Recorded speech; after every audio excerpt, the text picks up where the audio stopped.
In this week's Torah portion, we read how Pharaoh, after the Jews left Egypt, realizing that they're not coming back, took chase after them and met up with them at the banks of the Red Sea.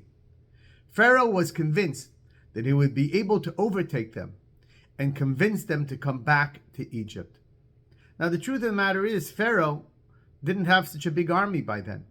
Why didn't he think for a moment that the Jews would finally take up arms, challenge Pharaoh?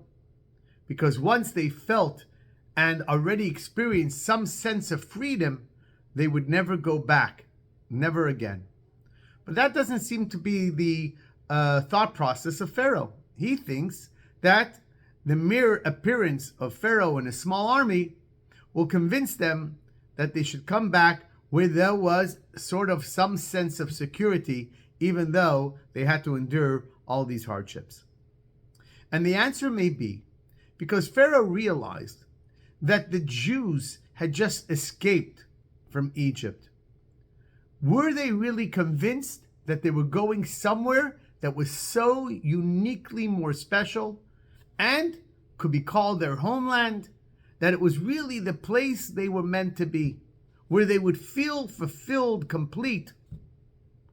And Pharaoh believed that as long as someone is escaping from problems without having a clear vision and direction of where they need to be, the journey is always an uncertain one.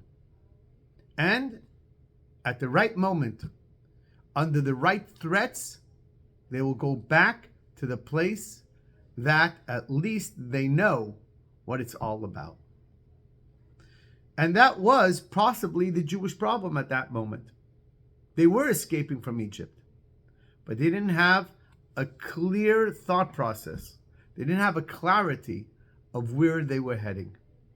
And that's why when the Jews were actually at the sea with the waters on one side and the Egyptians on the other side, God told Moshe to tell the Jewish people they need to go. Stop thinking about how we're going to overtake the Egyptian people. Maybe we should just give up. Maybe we should commit suicide. The Medrash tells us that there were a whole bunch, 4 groups in fact, deciding what should they do at this moment. And God said, stop thinking. I don't want your prayers. I don't want anything. Just go. I told you that I'm taking you to the land of Egypt. I'm taking you to a mountain where I'm going to give you my doctrine of will. Just go. Finally, you have somewhere a mission. You have a destination. Go there. But the Jews couldn't envision it. And as long as you aren't certain about the direction where you're going and where you need to be, you're always going to have the doubts of where you left, whether that was the right decision or not. And I think that we can learn a lot about this, about people in general. If you think about the situation in Israel, the plight of the Palestinian people, they've made it that if you could only get rid of the Jews, your problem will be solved. Your problem will never be solved by getting rid of someone else. Your problem will be solved if you can figure out what it will take to make your life happy. The presence of someone else is never really going to ultimately bring you satisfaction.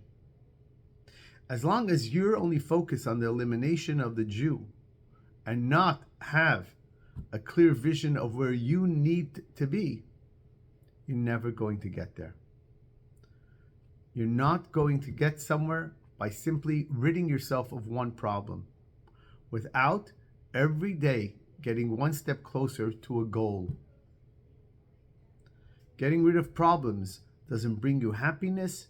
It doesn't bring you success. It doesn't solve your problems. Only reaching points of success in your own life, finding where you will be most fulfilled, that's what's going to guarantee shalom v'shalva, a peace and a serenity, and a sense of calm, and a sense of fulfillment in your own lives.